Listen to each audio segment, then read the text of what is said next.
Hello all my dear students of CA inter. I hope you all are doing good. मैं उम्मीद करता हूँ आप सब लोग बहुत ही बढ़िया होंगे। आप लोगों की पढ़ाई भी बहुत अच्छे से चल रही होगी। तो आज हम लोग रिवीजन करने वाले हैं अपना पहला head of income, that is income from house property का रिवीजन वीडियो आज हम लोग पूरा का पूरा डालने वाले हैं। उसके बाद इमीडिएटली मैं अगला रिवीजन वीडियो जो डालूंगा वो आपके सैलरी चैप्टर का डाल दूंगा। तो लेकिन आज हम लोग सबसे पहले बात करते हैं इनकम फ्रॉम हाउस प्रॉपर्टी के रिवीजन के बारे में। कॉम्प्रीहेंसिव रिवीजन करूंगा मैं, हर एक चीज बहुत बारीकी से आपको। इनकम फ्रॉम हाउस प्रॉपर्टी में हमने जो 15-20 घंटे पढ़े थे वो पूरा का पूरा हम लोग यहाँ पर आधे पौने घंटे के अंदर पूरा का पूरा रिकैप कर लेंगे। ठीक है, तो चलिए शुरू करते हैं। सबसे पहले इनकम को इनकम टैक्स वाले कितने हेड में डिवाइड करते हैं? इनकम को इनकम टैक्स वाले ने 5 हेड में डिवाइड किया है। सबसे पहला हेड कौन सा है? सबसे पहला हेड आपका सैलरी है, जो सेक्शन 15 से लेकर सेक्शन 17 तक है। उसके बाद दूसरा आपका हाउस प्रॉपर्टी है, जो 22 से लेकर 27 तक है। आप बोलोगे सर सेक्शन 18 कहाँ गया, 19 कहाँ गया, 20 कहाँ गया, 21 कहाँ गया? तो मैंने आपको क्लास में बताया था कि ये सारे सेक्शन क्या हो चुके हैं, ये सारे के सारे सेक्शंस ओमिट हो चुके हैं। तो इन सेक्शंस के बारे में अभी आज की तारीख में चर्चा करने का कोई सेंस नहीं बनता है, क्योंकि ये इनकम टैक्स लॉ में है ही नहीं, ये ओमिट हो चुके हैं। उसके बाद नेक्स्ट पीजीबीपी कहां से शुरू होता है? सेक्शन 28 से लेकर 44 डीबी तक आपका पीजीबीपी है। उसके बाद 45 से 55 है आपका कैपिटल गेन से, और बाद में 56 से 59 तक आपका क्या है? इनकम फ्रॉम अदर सोर्स है। इस तरीके से हम लोग एक एक हेड ऑफ इनकम का भी रिवीजन शुरू करने वाले आज से। इंट्रोडक्शन का मैंने रिवीजन ऑलरेडी आप लोगों के लिए डाल दिया, जिसमें मैंने बेसिक कॉन्सेप्ट्स, रेजिडेंशियल स्टेटस और आपका जो तीसरा टॉपिक है एग्जेम्प्ट इनकम, उसके ऊपर मैंने वीडियो डाल दिया था। अभी मैं एक एक करके हेड्स ऑफ इनकम, फिर बाद में set of, carry forward, clubbing of income, ये सबके रिवीजन वीडियोस एक एक करके डालना शुरू कर दूंगा। ठीक है, अब आज हम लोग करने वाले हैं income from house property. Sir मैं इनकम फ्रॉम हाउस प्रॉपर्टी में कब आऊंगा, मैं इनकम फ्रॉम सैलरी में कब आऊंगा, मैं पीजीबीपी में कब आऊंगा, मैं आईएफओएस में कब आऊंगा, मैं कैपिटल गेन्स में कब आऊंगा, मुझे कैसे पता चलेगा सर? उसके लिए आपको ना हर एक हेड का पहला सेक्शन पढ़ना पड़ेगा। हर एक हेड का पहला सेक्शन जो होता है ना, वो होता है चार्जिंग सेक्शन। क्या होता है? Charging section. हर एक हेड का पहला सेक्शन आपको बताएगा कि आप उस हेड में कब आने वाले हो। ठीक है, जैसे सेक्शन 15 बताएगा आप सैलरी चैप्टर में कब आओगे, सेक्शन 22 बताएगा आप हाउस प्रॉपर्टी चैप्टर में कब आओगे, सेक्शन 28 बताएगा आप पीजीबीपी में कब आओगे, सेक्शन 45 बताएगा आप कैपिटल गेन्स में कब आओगे, और सेक्शन 56 बताएगा आप आईएफओएस में कब आओगे। तो आज हमारा ऑब्जेक्टिव क्या है? हाउस प्रॉपर्टी के बारे में बात करना। तो सर मैं सेक्शन 22 पढ़ूं? हाँ, सबसे पहले आपको सेक्शन 22 पढ़ना पड़ेगा मेरे साथ। उसके बाद ही हमको पता चलेगा कि हमारी इनकम फ्रॉम हाउस प्रॉपर्टी में आने लायक है या नहीं है।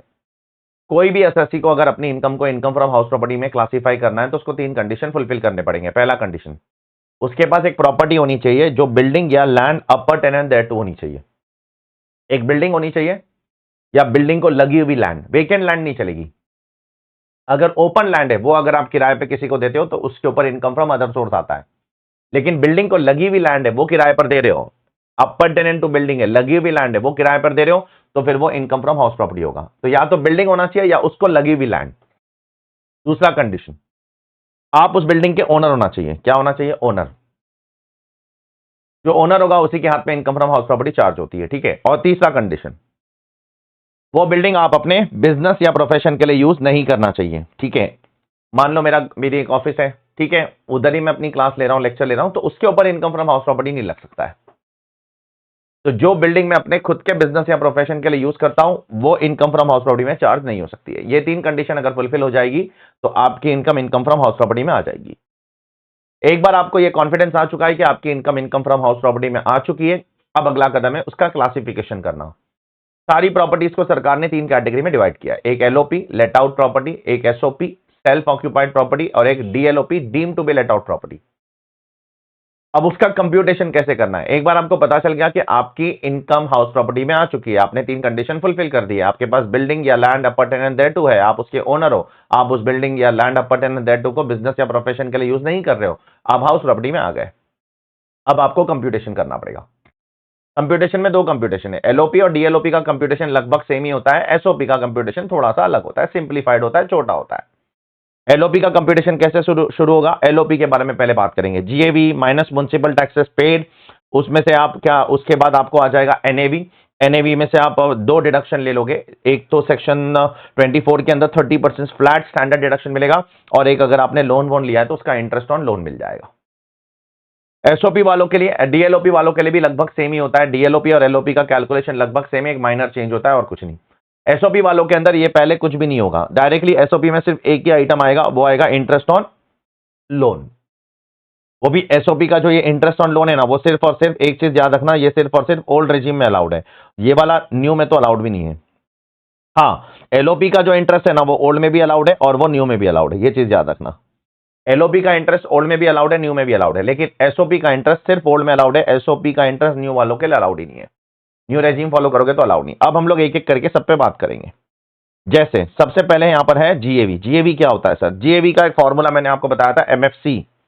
एमएफसी सबसे पहले एम और एफ को कंपेयर करने का whichever is higher. What is M sir? Municipal value, municipal value और fair rent whichever is higher. ये दोनों में से जो भी हायर होगा वो आपका स्टेप नंबर 3 हो जाएगा। उसके बाद एमएफसी एस, एम और एफ हो गया, एम और F municipal value, fair rent whichever is higher, वो पॉइंट नंबर 3 हो गया। उसके बाद अब आपका एम एफ के बाद क्या आया? एस आया। एस क्या है? स्टैंडर्ड रेंट है आपका। तो अब ये स्टेप नंबर 3 और स्टेप नंबर 4 को कंपेयर करो, विच एवर इज लोअर, वो आपका हो जाएगा एक्सपेक्टेड रेंट। और उसके बाद में आप उसको एक्चुअल रेंट से कंपेयर करो और फिर विच एवर इज हायर, वो आपका बन जाएगा जीएवी। तो पहले आपको विच एवर इज हायर लेना है, फिर विच एवर इज लोअर लेना है, फिर वापस से विच एवर इज हायर लेना है। तो म्युनिसिपल वैल्यू और fair rent whichever is higher, वो जो भी आएगा उसको स्टैंडर्ड रेंट से कंपेयर करोगे, whichever is lower. Expected rent आ गया, उसको एक्चुअल रेंट से वापस कंपेयर करोगे, विच एवर इज हायर। और सिंपल है, कुछ ज्यादा खास नहीं। अब सर एक्चुअल रेंट क्या होता है? एक्चुअल रेंट में वो सारा रेंट ले लो जो रेंट आपको मिल चुका है या जो रेंट मिलने वाला है। ये पूरे साल का जो अक्रूड रेंट है वो भी लेना पड़ेगा। जो रेंट रिसीव हो चुका है वो भी एक्चुअल रेंट में आएगा और जो रेंट अक्रू हो चुका है वो भी एक्चुअल रेंट में आना पड़ेगा। सिर्फ एक चीज इसमें से आपको माइनस करने का मौका मिलेगा, अनरियलाइज रेंट। वो अगर आप 4 कंडीशन फुलफिल करोगे तो अनरियलाइज रेंट माइनस कर सकते हो। सर कौन सी 4 कंडीशन फुलफिल करेंगे तो अनरियलाइज रेंट माइनस हो सकता है? सर अनरियलाइज रेंट को माइनस करना है तो आपको ये 4 कंडीशन जो पेज नंबर 4.3 पे दी गई है वो फुलफिल करना पड़ेगा, which is given in rule 4। Rule 4 के अंदर बोला गया है 4 कंडीशन, वो 4 कंडीशन फुलफिल करो, अनरियलाइज रेंट आप माइनस कर सकते हो। किसमें से? एक्चुअल रेंट में से। क्या कंडीशन है सर? पहला कंडीशन, दोनों के बीच में लैंडलॉर्ड और टेनेंट के बीच में क्या होना चाहिए? एक टेनेंसी अग्रीमेंट होना चाहिए, बोनाफाइड अग्रीमेंट होना चाहिए, genuine agreement. Next, tenant has vacated और steps have been taken to compel him to vacate the property. आपको टेनेंट को निकालना पड़ेगा प्रॉपर्टी से, या तो कदम उठाने पड़ेंगे उसके ऊपर उसको प्रॉपर्टी से निकालने के लिए। तीसरा, टेनेंट आपकी कोई दूसरी प्रॉपर्टी के अंदर किराएदार नहीं होना चाहिए। टेनेंट को कोई दूसरी, आप यहां से निकाल दिया और दूसरी प्रॉपर्टी में उसको किराए पे घर दे दिया, वो नहीं करना आप। चौथा, आप उसके अगेंस्ट केस बेस करो, लीगल प्रोसीडिंग शुरू करो उसके अगेंस्ट, क्योंकि वो आपको आपका किराया पे नहीं कर रहा है। अगर ये 4 कंडीशन फुलफिल कर लोगे तो आप अनरियलाइज रेंट माइनस कर सकते हो, किसमें से? एक्चुअल रेंट में से। अनरियलाइज रेंट होता क्या है? एक किस्म का बैड डेट से और कुछ नहीं, रेंटों का बैड डेट्स। ठीक है, तो रेंटों का बैड डेट से मान लो 1 महीने का रेंट लाख रुपया है, अब 11 महीने का रेंट आपको मिल गया 11 लाख रुपए, 1 महीने का रेंट आपको मिला ही नहीं, आपको एक्चुअल रेंट में पूरे साल का रेंट लेना पड़ेगा, 12 लाख ही लेना पड़ेगा। हाँ, उसमें से 1 महीने का रेंट आप माइनस कर सकते हो अगर अगर अगर ये 4 कंडीशन फुलफिल हो जाती है तो, अदरवाइज आप माइनस नहीं कर सकते हो। I hope it is clear to all of you. अब वापस से मैं आता हूं यहां पर, जो डीएलओपी का कैलकुलेशन है वो एलओपी जैसा ही है, सेम है सेम, सिर्फ डीएलओपी के अंदर क्या नहीं आएगा? एक्चुअल रेंट नहीं आएगा। ठीक है, तो डीएलओपी में क्या देखोगे आप? म्युनिसिपल वैल्यूएशन और fair rent whichever is higher. उसके बाद स्टेप नंबर 3 आया, उसको कंपेयर करोगे स्टैंडर्ड रेंट से, विच एवर इज लोअर, और वो जो भी आंसर आएगा एक्सपेक्टेड रेंट आपका, वही आपका जीएवी बन जाएगा। ठीक है, ये एक्सपेक्टेड रेंट ही आपका जीएवी बन जाएगा। उसके अंदर आपको अगले स्टेप की तरफ नहीं जाना है, एक्चुअल रेंट को कंपेयर करते नहीं बैठना है। ठीक है, I hope it is clear to all of you. अभी कुछ केसेस में जीएवी ना, स्पेशल केसेस में जीएवी क्या होगा बहुत ध्यान से सुनना। कुछ स्पेशल केसेस है, ये एग्जाम के अंदर बहुत टेस्ट होता है, यहां पर मैक्सिमम बच्चे गड़बड़ करते हैं, बहुत सारे टीचरों की किताब में है भी नहीं है पॉइंट, तो बहुत केयरफुली सुनना है इसको। टेनेंट वेकेटेड, टेनेंट ने प्रॉपर्टी छोड़ दिया and property was empty, that is not used as self occupied for the remaining period in the year। मान लो मेरा रेंट है 1 लाख रुपया पर मंथ, टेनेंट ने जनवरी में प्रॉपर्टी, जनवरी 31 को प्रॉपर्टी छोड़ दिया, तो जनवरी 31 को प्रॉपर्टी छोड़ दिया टेनेंट ने, तो अब 12 महीने का 10 महीने का रेंट कितना हो गया? 10 महीने का रेंट उसने 1 लाख रुपए के हिसाब से 10 लाख रुपए रेंट मुझे दे दिया। ठीक है, अब 2 महीना जो प्रॉपर्टी थी ना वो एम्प्टी पड़ी थी, उसको मैंने सेल्फ ऑक्यूपाइड पर्पस के लिए नहीं यूज किया है, वो एम्प्टी पड़ी है, एम्प्टी। तो ऐसे केस में क्या करना है? 2 महीना प्रॉपर्टी एम्प्टी है, मैं बोल रहा हूं वो प्रॉपर्टी एम्प्टी है, मैं पर्सनल यूज भी नहीं कर रहा हूं, प्रॉपर्टी खाली पड़ी हुई है, ऐसे केस में मुझे क्या करना पड़ेगा? ऐसे केस में ना आपको ना पहले म्युनिसिपल वैल्यू और फेयर रेंट लेना है, उसको कंपेयर करना है, पूरे साल का म्युनिसिपल वैल्यू ले लो, पूरे साल का फेयर रेंट ले लो, विच एवर इज हायर। वो स्टेप नंबर 3 आ गया, उसको कंपेयर करो आप किससे? स्टैंडर्ड रेंट से, विच एवर इज लोअर, वो एक्सपेक्टेड रेंट आ गया। ठीक है, अब ये जो एक्सपेक्टेड रेंट है ये पूरे 12 महीने का है बराबर, और एक्चुअल रेंट आपका सिर्फ 10 महीने का है, करेक्ट और नॉट? क्योंकि जनवरी 31 को टेनेंट छोड़कर चला गया, अब इस टाइम पे ना आपको 2 महीने का एक्स्ट्रा रेंट ना ऐड करना है, उसमें नोशनली ऐड करना है, सिर्फ नोशनली ऐड करना है कैलकुलेशन पर्पस के लिए। नोशनली ऐड करो किसमें, एक्चुअल रेंट में। 10 महीने का 10 लाख, 2 महीने का 2 लाख नोशनल रेंट ऐड करो और फिर उसको कंपेयर करो किससे, एक्सपेक्टेड रेंट से। और फिर देखो विच एवर इज हायर क्या है, जो भी हायर है। अगर एक्सपेक्टेड रेंट हायर हो गया तो फिर एक्सपेक्टेड रेंट ले लो, अगर एक्चुअल रेंट हायर हो गया तो फिर एक्चुअल रेंट ले लो। लेकिन अगर एक्चुअल रेंट हायर हो गया ना तो एक्चुअल रेंट में पूरा 12 लाख नहीं लेना है, सिर्फ 10 लाख लेना है। वो जो नोशनली ऐड किया था ना आपने, वो 2 लाख रुपया, वो आपको एक्चुअल रेंट में नहीं लेना। I hope it is clear to all of you. इसके ऊपर बहुत क्वेश्चंस किए हमने क्लास के अंदर, चेक कर लेना, ठीक है। लेकिन अगर टेनेंट प्रॉपर्टी वेकेट कर देता है और ओनर बोलता है कि मैं तो उसको एसओपी की तरह यूज कर रहा था, तो फिर आपको ये नोशनल रेंट ऐड करने की जरूरत नहीं है। तो फिर आप क्या करो, एक्सपेक्टेड रेंट को डायरेक्टली 10 महीने के रेंट से कंपेयर करो, विच एवर इज हायर, जो हो गया वो खत्म हो गया।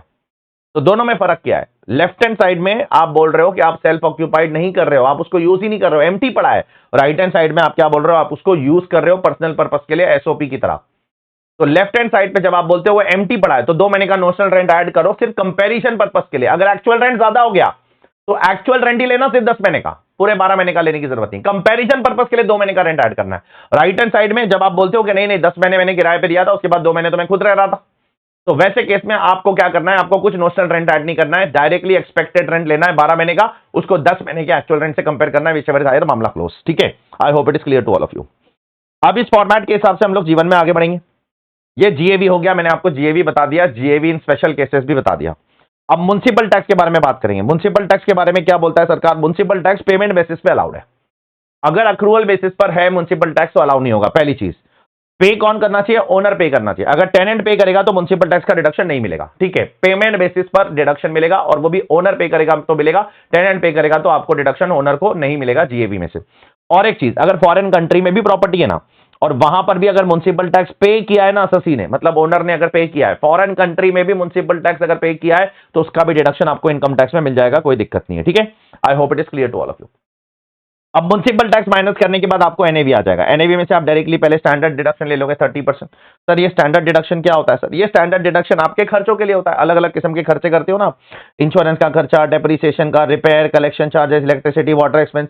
अब ये सारे खर्चों का अलग अलग रिकॉर्ड कौन रखेगा, तो सरकार ने बोला सबको एक स्टैंडर्ड डिडक्शन दे देंगे हम लोग एनएवी में से, 30% स्टैंडर्ड डिडक्शन ले लो। और आखिर में क्या खर्चा है आपका, आखिर में सबसे इंपॉर्टेंट खर्चा आएगा, ये सबसे इंपॉर्टेंट खर्चा, इंटरेस्ट ऑन बोरोड कैपिटल। तो इंटरेस्ट ऑन बोरोड कैपिटल पे अभी हम लोग डिटेल में बात करेंगे, ठीक है। पहले सारी प्रॉपर्टी को 2 प्रॉपर्टी में डिवाइड कर दो, एलओपी डीएलओपी अलग और एसओपी को अलग कर दो, ठीक है। एलओपी डीएलओपी को अलग कर दो, एसओपी को अलग कर दो। अब एलओपी डीएलओपी में ना आपको पूरा डिडक्शन मिलेगा, फुल इंटरेस्ट अलाउड, कोई लिमिट नहीं है इसके अंदर। और यहां पर जो एलओपी डीएलओपी है ना, वो तो ओल्ड में भी अलाउड है, वो न्यू में भी अलाउड है। जो एसओपी है ना वो सिर्फ ओल्ड में अलाउड है, न्यू में अलाउड नहीं है। एसओपी का इंटरेस्ट का डिडक्शन न्यू में अलाउड नहीं है। एलओपी के अंदर, डीएलओपी के अंदर जितना भी इंटरेस्ट है, 1 लाख इंटरेस्ट है वो भी मिलेगा, 2 लाख है वो भी मिलेगा, 10 लाख है वो भी मिलेगा, 50 लाख है वो भी मिलेगा, 50 करोड़ है वो भी मिलेगा। लेकिन एसओपी के अंदर आपको एक मैक्सिमम लिमिट दी है सरकार ने, 2 घर का मैक्सिमम मिलाकर 2 लाख रुपया मिलेगा। मैक्सिमम 2 लाख रुपया 2 घर का मिलाकर, उससे ज्यादा नहीं मिलेगा। उसमें भी कुछ केसेस में 2 लाख है, कुछ केसेस में 30,000 है, सब मिलाकर आपको 2 लाख से ज्यादा नहीं मिल सकता है। अब हम लोग देखते हैं एसओपी में कब कब आपको 2 लाख रुपया मिलेगा, पहले वो देखते हैं। 2 लाख अगर चाहिए ना आपको तो 3 कंडीशन फुलफिल करनी पड़ेगी। प्रॉपर्टी आप लोन जो ले रहे हो ना वो परचेज या कंस्ट्रक्शन के लिए लोगे तो 2 लाख मिलेगा। अगर लोन रिपेयर के लिए लिया ना तो आंख बंद करके 30,000 से ज्यादा डिडक्शन आपको नहीं मिल सकता है। लोन अगर रिपेयर के लिए ले लिया तो 30,000 मैक्सिमम डिडक्शन अलाउड है एसओपी के अंदर, एलओपी के अंदर कोई लिमिट नहीं है, ठीक है। दूसरा, सबसे पहले लोन आपको परचेज या कंस्ट्रक्शन के लिए लेना है अगर 2 लाख की डिडक्शन चाहिए तो। दूसरा कंडीशन, 2 लाख सिर्फ इससे नहीं मिलेगा। दूसरा, लोन आपको 1 अप्रैल 1999 या उसके बाद लेना है। अगर उससे पहले लोन लिया है ना, 1999 के पहले अगर लोन परचेज और कंस्ट्रक्शन के लिए भी लिया है ना, तो भी आपको 2 लाख नहीं मिलेगा, 30,000 नहीं मिलेगा। तो 2 लाख के लिए लोन 1 अप्रैल 1999 के बाद लेना पड़ेगा, और लोन परचेज या कंस्ट्रक्शन के लिए लेना पड़ेगा। और साथ साथ में आपका कंस्ट्रक्शन 5 साल के अंदर कंप्लीट हो जाना चाहिए। अगर कंस्ट्रक्शन के लिए ले रहे हो, परचेज के लिए ले रहे हो तो कोई दिक्कत नहीं है। कंस्ट्रक्शन के लिए ले रहे हो तो 5 साल के अंदर आपका कंस्ट्रक्शन कंप्लीट हो जाना चाहिए। अगर ये 3 कंडीशन फुलफिल करते हो तो आपको 2 लाख रुपए तक का डिडक्शन मिल सकता है, सब्जेक्ट टू एक्चुअल। अगर एक्चुअल कम है तो कम मिलेगा, एक्चुअल ज्यादा है तो 2 लाख रुपए पे रिस्ट्रिक्ट हो जाएगा। वो भी सिर्फ और सिर्फ ओल्ड रेजिम में। एसओपी का इंटरेस्ट न्यू रेजिम में नहीं मिलता है, बार बार बोलूंगा। तो 2 लाख करने के लिए क्या क्या करना पड़ेगा, लोन 1 अप्रैल 1999 या उसके बाद लेना है, उससे पहले लिया तो आंख बंद करो 30,000। दूसरा, लोन परचेज और कंस्ट्रक्शन के लिए लिया, रिपेयर के लिए लिया तो आंख बंद करके 30,000। और तीसरा, अगर कंस्ट्रक्शन के लिए लोन ले रहे हो तो 5 साल के अंदर आपको कंप्लीट करना पड़ेगा from the end of the year in which the loan was obtained. तो अब 30,000 कब कब मिलेगा? 30,000 मिलेगा आपको अगर आप लोन रिपेयर के लिए कभी भी ले रहे हो। आज भी अगर लोन में रिपेयर के लिए ले रहा हूं तो 30,000 से ज्यादा नहीं मिल सकता है। लोन अगर 1999 के पहले लिया है तो फिर तो सवाल ही नहीं उठता है। और अगर कंस्ट्रक्शन 5 साल में कंप्लीट नहीं किया तो भी, अगर ये कोई भी कंडीशन वायलेट किया तो फिर आपको 30,000 मिलेगा। और ये मिलाकर एक घर के लिए आपने लोन लिया खरीदने के लिए, दूसरे घर के लिए आपने लोन लिया रिपेयर के लिए, तो दोनों घर का मिलाकर आपको 2,30,000 नहीं मिलने वाला है। दोनों घर का मिलाकर मैक्सिमम 2 लाख ही मिलेगा। एक घर आपने किसके लिए लिया है? एक घर का लोन आपका परचेज करने के लिए लिया, दूसरे घर का लोन रिपेयर करने के लिए लिया है। तो ऐसा नहीं है कि उसका 2 लाख और इसका 30,000, नहीं, दोनों मिलाकर भी मैक्सिमम 2 लाख से ज्यादा नहीं मिलने वाला। I hope it is clear to all of you. अब कुछ स्पेसिफिक इश्यूज हैं यहां पर, एक एक करके बता रहा हूं। पहला, इंटरेस्ट का डिडक्शन आपको अक्रूवल बेसिस पे भी मिलेगा, पेमेंट पे भी मिलेगा। पे करना जरूरी नहीं है, पे करोगे तो अच्छी बात है। पेमेंट बेसिस पर भी मिलेगा, अक्रूवल बेसिस पर भी मिलेगा, ये चीज याद रखना। अच्छा, इंटरेस्ट के ऊपर जो इंटरेस्ट चढ़ जाएगा उसका डिडक्शन आपको नहीं मिलता है। इंटरेस्ट पे इंटरेस्ट जो चढ़ता है उसका डिडक्शन नहीं मिलता है। हां, लेकिन अगर पुराने लोन को चुकाने के लिए नया लोन लिया, उसके ऊपर जो ब्याज दे रहे हो उसका डिडक्शन आप ले सकते हो। देखो, इसमें और इसमें फर्क है। पॉइंट नंबर 2 और पॉइंट नंबर 4 में जमीन आसमान का फर्क है। मैंने 10 लाख का एक लोन लिया था, उसके ऊपर 2 लाख रुपए का इंटरेस्ट चढ़ गया। अब उस इंटरेस्ट के ऊपर और 20,000 रुपए का इंटरेस्ट चढ़ गया तो उसका डिडक्शन नहीं मिलेगा। इंटरेस्ट पे जो इंटरेस्ट दे रहे हो उसका डिडक्शन नहीं मिलेगा। अच्छा, वो 10 लाख का लोन चुकाने के लिए मैंने दूसरा 8 लाख का लोन लिया, उस पर जो इंटरेस्ट दे रहा हूं उसका डिडक्शन आपको मिल जाएगा। I hope it is clear to all of you. Next, no deduction is allowed for any brokerage commission paid for arranging loan. Loan वोन के लिए अगर कोई खर्चा करते हो ब्रोकरेज का, कमीशन का, उसका डिडक्शन मत मांगना प्लीज, ठीक है। प्री कंस्ट्रक्शन पीरियड इंटरेस्ट का क्या होगा? देखो, सबसे पहले आपको जानना पड़ेगा प्री कंस्ट्रक्शन पीरियड होता क्या है। मान लो मेरा कंस्ट्रक्शन 25-26 में खत्म हो गया, तो पिछले साल के आखिरी दिन तक का पीरियड माना जाएगा प्री कंस्ट्रक्शन पीरियड। तो मिसाल के तौर पर अगर मेरा कंस्ट्रक्शन दिसंबर 2025 में खत्म हुआ, कभी खत्म हुआ? दिसंबर 2025, तो प्री कंस्ट्रक्शन पीरियड को दिसंबर 2025 तक मत बोलो आप, मार्च 2025 तक का पीरियड, 31 मार्च 2025 तक का पीरियड आपका प्री कंस्ट्रक्शन पीरियड होगा। उसमें जो भी इंटरेस्ट का खर्चा किया है आपने, उसका टोटल मारो, डिवाइड बाय 5 करो, डिवाइड बाय 5 करो। अगर एलओपी है तो पूरा का पूरा ले लो, सॉरी, एलओपी है तो डिवाइड बाय 5 करके जो भी अमाउंट आता है वो ले लो। अगर एसओपी है तो आपको मैक्सिमम 2 लाख रुपए तक का डिडक्शन मिलेगा, उससे ज्यादा नहीं मिल सकता है। तो केयरफुल रहना।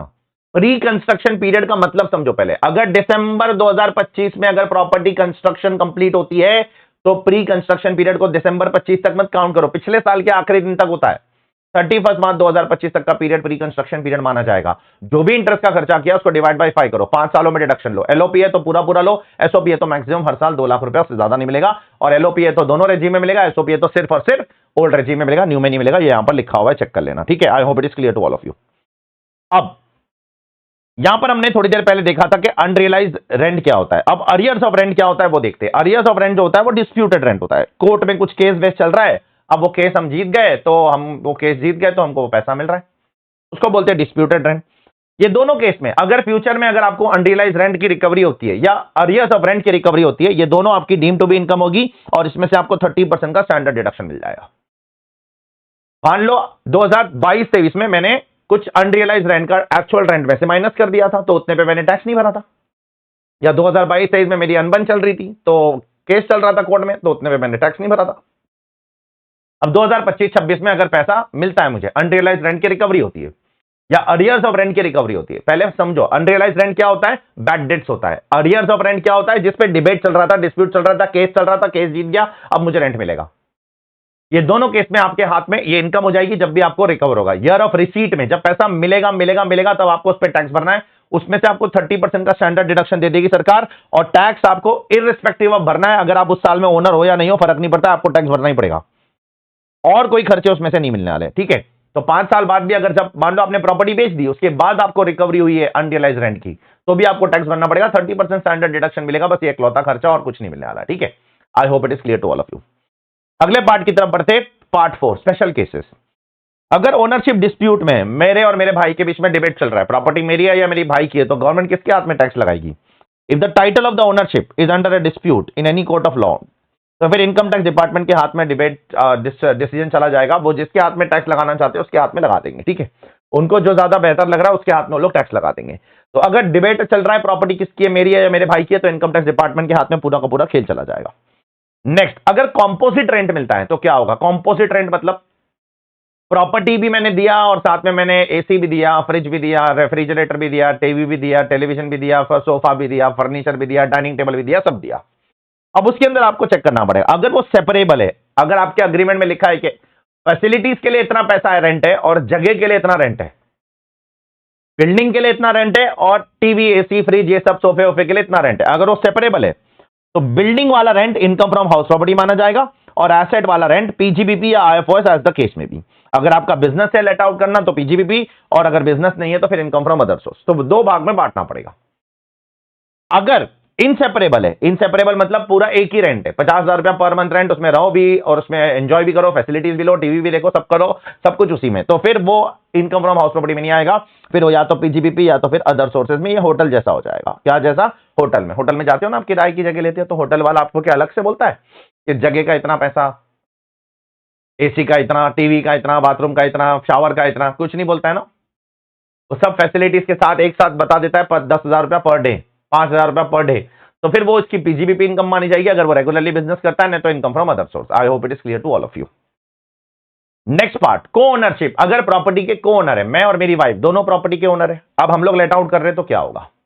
ठीक है, तो दोनों को ओनर, अब उसमें देखना पड़ेगा आपको क्या है, शेयर असर्टेनेबल है कि नहीं है। अगर शेयर असर्टेनेबल है, असर्टेनेबल मतलब मेरा 50%, मेरी वाइफ का 50%, तो दोनों के लिए सेपरेटली कंप्यूट करो और उसके बाद सेपरेटली कंप्यूट करो और फिर दोनों में बांट दो। और अगर शेयर असर्टेनेबल नहीं है, मतलब अभी पता नहीं है इसमें किसका कितना शेयर है, तो बस इतना लिखा है कि हस्बैंड भी ओनर है, वाइफ भी ओनर है, दोनों ओनर है, ऐसा माना गया है। किसका कितना शेयर है? 50-50 है, 40-60 है, 60-40 है, 70-30 है, 80-20 है, वो शेयर नहीं पता मुझे। तो उस केस में ये इनकम एओपी की तरह मानी जाएगी, माना जाएगा हस्बैंड और वाइफ मिलाकर एक एओपी है और एओपी की तरह इनकम मानी जाएगी। एओपी के हाथ में इनकम असेस होगी, एओपी के हाथ में इनकम टैक्स लगाया जाएगा। बट ये वाला पार्ट आपके सिलेबस में नहीं है, आपके सिलेबस में ये वाला पार्ट है कि शेयर अगर डिटरमिनेट और नोन है, 60-40 है, तो पहले इनकम कंप्यूट करो, दोनों में 60-40 बांट दो और 60% पे एक बंदा टैक्स भरेगा, 40% पे दूसरा बंदा। सर अगर एसओपी है तो क्या होगा? सर एसओपी में क्या दोनों को 2-2 लाख रुपए का डिडक्शन मिलेगा? यस, एसओपी के अंदर दोनं को ओनर को 2 लाख या 30,000 जो भी है, दोनों को डिडक्शन मिलेगा। यह बहुत बड़ी बात है, यह बहुत बड़ी बात है। अगर मैं और मेरी वाइफ दोनों मिलकर एक प्रॉपर्टी खरीद रहे हैं तो दोनों को 2-2 लाख रुपए का इंटरेस्ट का डिडक्शन मिल जाएगा। यह बहुत बड़ी बात है। It's one of the very very important part. I hope it is clear to all of you. Next part की तरफ पढ़ते हैं।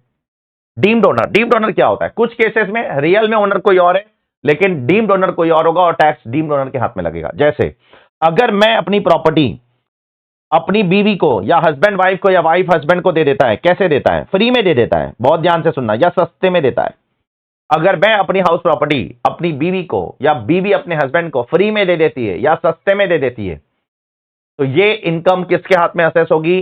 ट्रांसफरर ही डीम्ड ओनर माना जाएगा। मान लो अगर मैं अपनी बीवी को मेरी प्रॉपर्टी फ्री में गिफ्ट दे देता हूं या सस्ते में दे देता हूं, तो यह माना जाएगा कि यह मेरी ही प्रॉपर्टी है और मेरे हाथ में इनकम टैक्स लगेगा। एक केस में नहीं लगेगा, दो केस में नहीं लगेगा। अगर मैं उसको फ्री में नहीं दे रहा हूं, इनएडिक्वेट कंसिडरेशन में नहीं दे रहा हूं, प्रॉपर प्राइस में बेच रहा हूं, तो फिर मेरे हाथ में टैक्स नहीं लगेगा, प्रॉपर प्राइस में। ये पहली चीज। दूसरा, अगर दोनों के बीच में अग्रीमेंट है टू लिव अपार्ट, दोनों ने अग्रीमेंट किया है, डाइवोर्स नहीं हुआ है। अग्रीमेंट टू लिव अपार्ट मतलब डाइवोर्स नहीं होता है, डाइवोर्स नहीं होता है। डाइवोर्स हो गया तो फिर तो हस्बैंड वाइफ ही नहीं रहे। अग्रीमेंट टू लिव अपार्ट ये होता है कि डाइवोर्स के और शादी के बीच का रास्ता है, दोनों शादीशुदा है लेकिन साथ में नहीं रहते, अलग रहते हैं। ऐसे केस में अगर अग्रीमेंट टू लिव अपार्ट है और मैं उस केस में अगर अपनी बीवी को सस्ते में दे रहा हूं या फ्री में दे रहा हूं, तो मेरे हाथ में डीम्ड ओनर नहीं माना जाएगा। तो फिर से बता रहा हूं, अगर मैं अपनी बीवी को कोई अपनी प्रॉपर्टी सस्ते में बेचता हूं या फ्री में देता हूं, मैं डीम्ड ओनर माना जाऊंगा। दो केसेस में नहीं माना जाऊंगा। अगर मैं प्रॉपर प्राइस में बेचता हूं तो डीम्ड ओनर नहीं माना जाऊंगा, और हम दोनों के बीच में अगर अग्रीमेंट टू लिव अपार्ट है, अलग रहने का अग्रीमेंट है, शादी नहीं टूटी है, अलग रहते हैं बस, तो ऐसे केस में अगर सस्ते में देता हूं या फ्री में देता हूं तो डीम्ड ओनर नहीं माना जाएगा।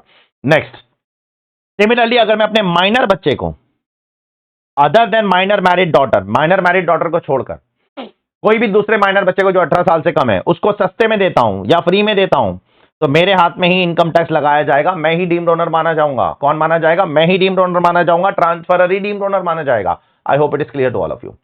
नेक्स्ट, कोऑपरेटिव सोसाइटी के केस में मैंने आपको बोला था क्लास के अंदर, कोऑपरेटिव सोसाइटी के अंदर बहुत सारे लोग रहते हैं, एक बिल्डिंग है उसके अंदर 100 फ्लैट्स है, वो सारे के सारे फ्लैट के ओनर कौन है? ओनर सोसाइटी होती है, हमेशा आप नहीं होते हो, सोसाइटी ओनर होती है। लेकिन टैक्स कौन भरेगा? टैक्स क्या सोसाइटी भरने वाली? नहीं, जो रहने वाला है वो डीम टू बी ओनर माना जाता है। पेपर पे ओनर कौन है? सोसाइटी है। और डीम टू बी ओनर कौन है इनकम टैक्स के लिए? जो उसके अंदर फ्लैट खरीदा है, mister A, mister B, mister Gupta, mister Sharma, जिसने भी घर खरीदा है वो माना जाएगा क्या? Deemed owner. ठीक है, I hope it is clear to all of you. Next one, holder of an impartible estate. ये मैंने आपको बताया था कि अगर आपके पास पुराने जमाने की कोई जायदाद वायदाद है, उसके अगर आप होल्डर हो तो आप ही माने जाओगे क्या? उसके डीम्ड ओनर। ठीक है, ये इतना कोई इंपॉर्टेंट पॉइंट नहीं है। नेक्स्ट वन, अगर मैं एक बिल्डर हूं और मैंने 100 फ्लोर की बिल्डिंग बना दी, उसमें से 50 फ्लोर बिक गए, 50 फ्लोर नहीं बिके, तो 50 फ्लोर जो नहीं बिके वो डीम टू बी ओनर माने जाएंगे, deem to be let out माने जाएंगे। अरे बाप रे, तो सर वो बचे हुए 50 फ्लोर्स के ऊपर मुझे इनकम टैक्स भरना पड़ेगा उस प्रॉपर्टी कंप्यूट करके? यस, ये तो बहुत दुविधा वाली बात हो गई सर। मैंने एक 100 माले की बिल्डिंग बनाई, 100 फ्लोर की बिल्डिंग बनाई, 50 फ्लोर मैंने बेच दिए, 50 फ्लोर मेरे बिक नहीं रहे सर, तो आप उसको एम्प्टी पड़ा हुआ है, खाली पड़ा हुआ है, उसको deem to be let out बोलोगे? हाँ, यही तो कॉन्सेप्ट है, 2 घर के ऊपर सारे deem to be let out माने जाते हैं। सिर्फ 2 घर एसओपी रखना अलाउड है, उसके ऊपर सारे deem to be let out. आप लेट आउट करो या ना करो, लेट आउट करो तो बहुत अच्छी बात है, ना करो तो deem to be let out. लेकिन बिल्डरों को कुछ रिलैक्सेशन है कि अगर आप बिल्डर हो, स्टॉक इन ट्रेड की तरह प्रॉपर्टी खरीद रहे हो, तो आपको आपके लिए 2 साल तक from the end of the financial year in which construction is completed, आपको deem to be let out नहीं माना जाएगा। मान लो कंस्ट्रक्शन 25-26 में कंप्लीट हुआ है, तो इस साल के एंड से 2 साल तक, 25-26 के एंड से 2 साल कब खत्म हो गए? 31 मार्च 2028 तक आपको deem to be let out नहीं माना जाएगा, नहीं माना जाएगा, नहीं माना जाएगा। जो भी आपके एम्प्टी फ्लैट्स है, जो आप नहीं लेट, आप एक्चुअल में लेट आउट कर रहे हो तो फिर टैक्स देना पड़ेगा। जो खाली फ्लैट है उसको हम deem to be let out नहीं मानेंगे, डोंट वरी। ठीक है, and last but not least, जो मैंने आपको पहले ही बता दिया, एक बंदा कितने एसओपी रख सकता है? मैक्सिमम 2 एसओपी रख सकता है, 2 से ज्यादा एसओपी एक बंदा नहीं रख सकता है। तो ये है आपका एक छोटा सा topic income from house property का। I hope you all have recapped everything properly. मैंने जो भी क्लास में बोला था वो सब चीज आपको अच्छे से याद आ गई होगी। अभी आप लोगों का काम है नीचे फटाफट कमेंट करके बताओ अगला टॉपिक का रिवीजन कौन सा चाहिए आपको। और दूसरी चीज, इसके बाद फटाक से जैसे रिवीजन हो जाएगा अपना क्वेश्चन बैंक ओपन करो और जितने 16 क्वेश्चन हमने किए थे वो सारे के सारे फटाफट प्रैक्टिस कर लो। ठीक है, bye all of you, take care. बहुत जल्दी मिलता हूं मैं आप लोगों को अगले टॉपिक के साथ। बाय।